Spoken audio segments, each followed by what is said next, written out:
Hello बच्चों, जय हिंद। स्वागत है आप सभी का एक बार फिर से मुकेश जी चैनल पर। प्यारे बच्चों, जैसे कि आप लोग देख रहे हैं, हम कुछ फैक्ट बातें लेके आ रहे हैं। उन सब चीजों में एक सबसे इंपॉर्टेंट टॉपिक लेके आए हैं, कोलोराउस का नियम। बहुत ही मोस्ट इंपॉर्टेंट है। ये हर बार लगभग पूछा गया है। देख लीजिए आप लोग, 2013, 14, 15, 16, 17, 18, 20, 22 लगातार ये प्रीवियस ईयर पेपर में आता है। तो इसलिए बच्चों, आज हम इसके विषय में मैं क्वेश्चन भी लेके आया हूं। ये कई बार पूछा हुआ है आपके एग्जाम में, तो अच्छे से मैं जो समझाऊंगा पहले उसे समझना। यदि वीडियो आपको अच्छा लगे तो वीडियो को लाइक कीजिए, चैनल को सब्सक्राइब कीजिए, कमेंट कीजिए और दोस्तों को वीडियो को क्या करिए, शेयर कीजिए। तो दोस्तों चलिए देखते हैं कोलोराउस ने क्या बताया। सुनो, उन्होंने बताया अगर मान लो एक बीकर है, ठीक है, यहां पे नहीं ध्यान देना, यहाँ पे ये डिफिनेशन अपने आप आ जाएगा। कोलोराउस ने बताया कि यदि किसी बीकर में विद्युत अपघट का जलीय विलयन भरा हो, जैसे इसमें जल भरा हो, ठीक है, क्या होना चाहिए, जल। और जल में विद्युत अपघट पदार्थ बोल दीजिए। विद्युत अपघट पदार्थ किसे कहते हैं, जैसे यानी Cl और H2O। ये जो इसमें पदार्थ भरा हुआ है विद्युत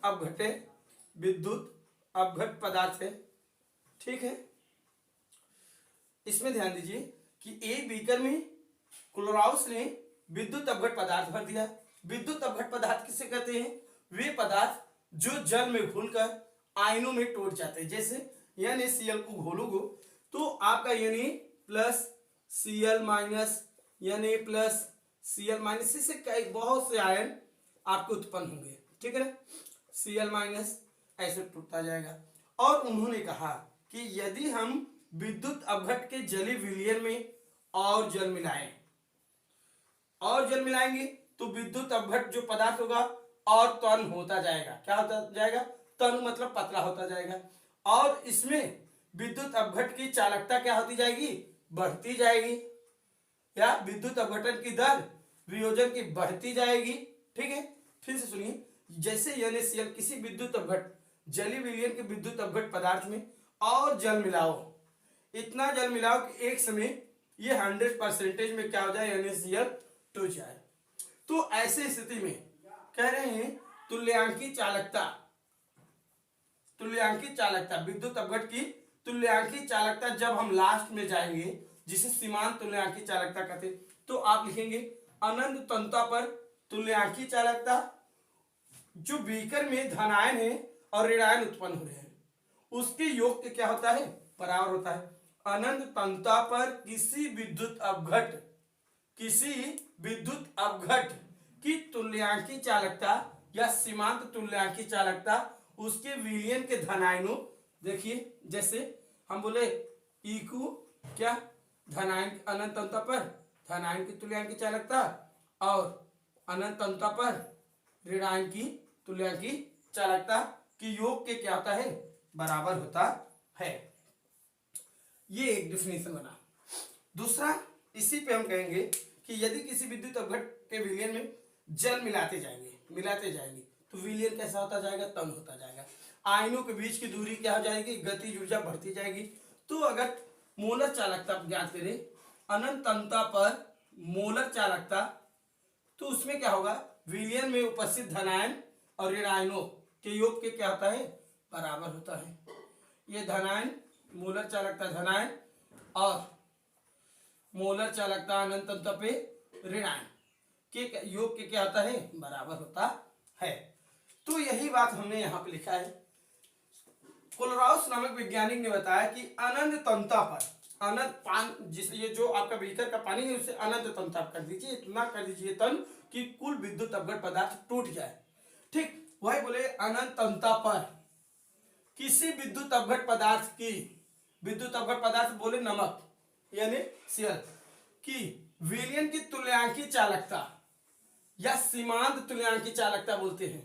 जो अनंत पे जब पानी एकदम तन हो जाता है उसे सीमांत बोलते हैं।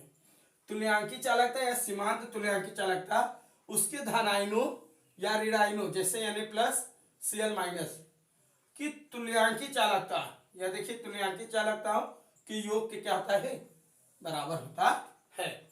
आप बोलेंगे अनंत तंता पर किसी विद्युत अपघट पदार्थ की या किसी विद्युत अपघट विलयन की तुल्यांकी चालकता या सीमांत तुल्यांकी चालकता उसके धन आयनों या ऋण आयनों की तुल्यांकी चालकताओं के योग के क्या होता है, बराबर होता है। तो आप डायरेक्ट सूत्र यहां पे भी लिख सकते हैं। क्या? अनंत तंता पर तुल्यांकी चालकता, अनंत तंता पर उसके धनायन की तुल्यांकी चालकता और उसके ऋणायन की तुल्यांकी चालकताओं के योग के क्या होता है, बराबर होता है। उसी प्रकार से मोलक चालकता भी लिख सकते हैं। अनंत तंता पर मोलक चालकता, अनंत तंता पर किसी विद्युत अपघट विलयन की, यहाँ पे तुल्यांकी लिख रहे हैं वहां पे मोलक लिख सकते हैं।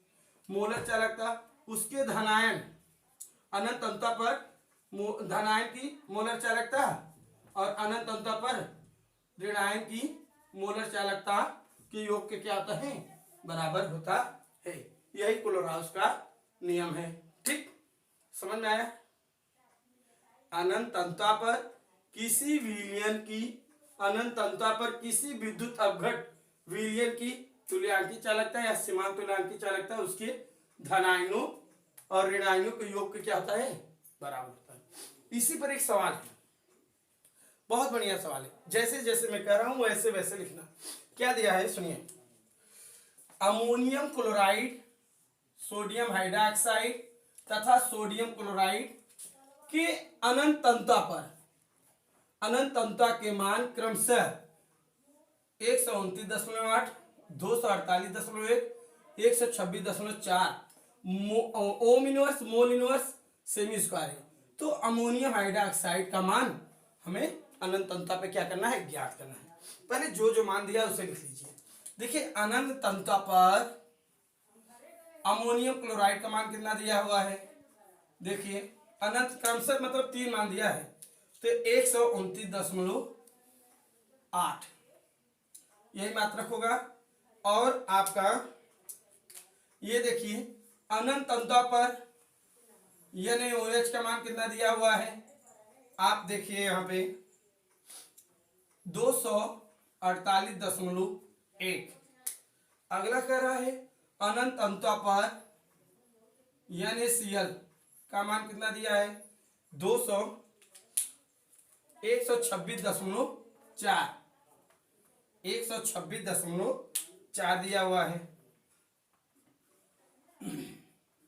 0.4। पूछ क्या रहा है, अनंत तंता पर अमोनियम हाइड्रोक्साइड का मान। कुछ नहीं करना है मेरे मित्रों, अमोनियम हाइड्रोक्साइड का मान हमें पूछ रहा है। तो देखिए इसमें क्या करेंगे, हम यहाँ पे हल कर रहे हैं। देखिए जो पूछ रहा है पहले उसे लिख लीजिए। अनंत तंता पर अमोनियम हाइड्रोक्साइड, आप कैसे, जैसे मान लीजिए अमोनियम हाइड्रोक्साइड का विद्युत अपघट पदार्थ से उसे घोल दिए हैं, घोल दिए तो धनायन और ऋणायन में टूट गया है। तो चलिए ऐसे ही हमें बनाना है धनायन, अनंत तंता पर धनायन की तुल्यांकी चालकता, अनंत तंता पर ऋणायन की तुल्यांकी चालकता। तो इसमें क्या करेंगे, पहले देखिए अमोनियम हाइड्रोक्साइड कहाँ है, अमोनियम हाइड्रोक्साइड यहाँ पर है, तो इसे मान लिखेंगे अनंत तंता पर अमोनियम क्लोराइड। देखिए इसमें NH4 कहाँ है, तो इसमें नहीं है, इसमें नहीं है, इसमें नहीं है। ठीक है, ये तो पूछ ही रहा है, इसमें नहीं है।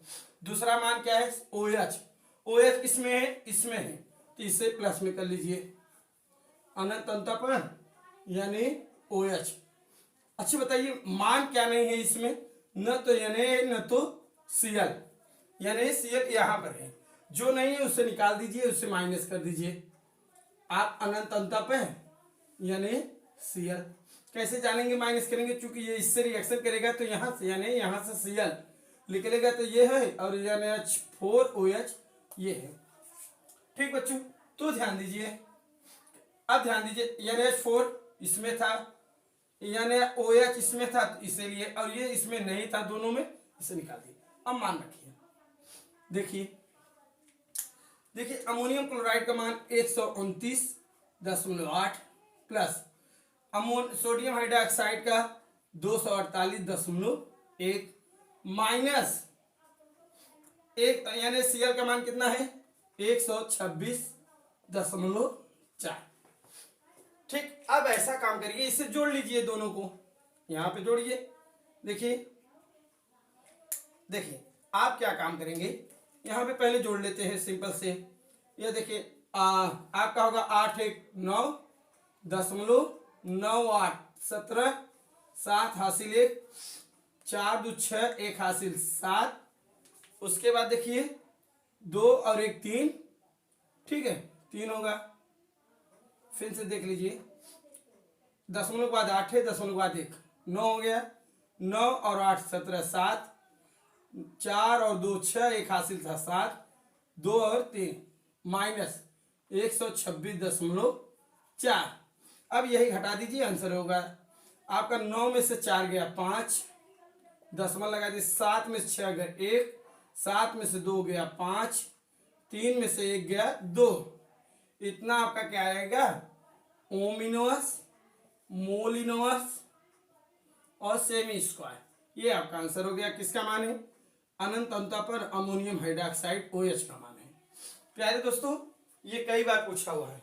अब दूसरा देख लीजिए आप लोग आराम से।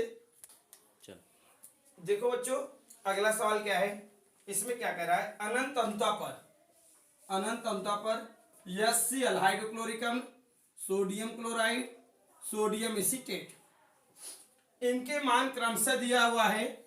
जैसे अनंत अंतता पर HCl का मान ये है 380.5, NaCl का मान 109.8 और आपका एस्टिक अम्ल का मान 78.5। किसका पूछ रहा है, एस्टिक अम्ल का मान, ये सोडियम एसीटेट का मान है, एस्टिक अम्ल का मान पूछ रहा है।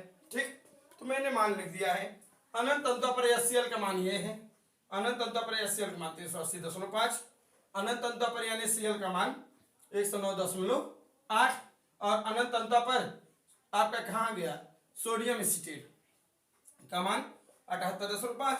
और किसका पूछ रहा है, एस्टिक अम्ल का। सेम यही प्रोसेस कीजिए, जिसका पूछ रहा है उसे पहले लिख लीजिए। देखिए अनंत अंतता पर एस्टिक अम्ल CH3COOH। बच्चों पहले देखिए CH3COO कहां पर है, किस वाले में, इसमें है। देखिए इसमें है CH3COO, कहां मिल रहा है, इसमें वाले मिल रहा है। ये तो पूछ ही रहा है, ये तो लिखे हैं, इसमें पूछ रहा है, इसका मान पहले लिख लीजिए। देखिए अनंत अंतता पर सोडियम एसीटेट प्लस, और इसमें क्या है H किसमें है, देखिए इसमें तीनों में देखना है, H इसमें है, तो अनंत अंतता पर HCl और क्या नहीं है NaCl, ठीक है ना, NaCl इसमें नहीं है तो यहां पे निकाल दीजिए। जैसे आपका NaCl इसमें तो नहीं था, फिर भी है तो यहां पे दिया, उसे निकाल दीजिए। अनंत अंतता पर NaCl, जो नहीं दिया रहता उसे निकाल देते हैं। या तो ऐसे करिए, इसका रिएक्शन इससे कराएंगे तो यहाँ से यहाँ से Cl निकल जाएगा और H जुड़ जाएगा, इसलिए याद लिख दिया। तो देखिए इसका मान यहाँ पे दिया हुआ है 380.5 प्लस 109.5, 109.8 माइनस 78.5, 8 5 13, ठीक है, मान सही दिया हुआ है ना, एक बार चेक कर लूं। ठीक है, देखिए हमने मान रखा है सोडियम एसीटेट का, ये देखिए यहाँ था 78.5, ये उल्टा मान रखा हुआ हूँ, थोड़ा ध्यान देना। 78.5, इसके बाद HCl का मान यहाँ पर रख दिया हूँ 380.5 और माइनस 109.8, इसे जोड़ लेना, 5 5 10 0, तो 8 8 1 9, ठीक है ना, और 8 7 15, 5 और 1 हासिल 4 माइनस 109.8। इसे आप लोग घटा देना, जो आंसर आएगा वही मेन आंसर होगा। ठीक है बच्चों, यहाँ तक आप लोगों को समझ में आया होगा। तो बच्चों आप उसका जो आंसर था घटाकर आंसर लिख लेना। यदि वीडियो अच्छा लगा हो तो वीडियो को लाइक करना, कमेंट करना, शेयर करना और सब्सक्राइब जरूर करना। ठीक है बच्चों, और जो टॉपिक चाहिए आप कमेंट करना, मैं उसी पर वीडियो बनाऊंगा। ओके, धन्यवाद।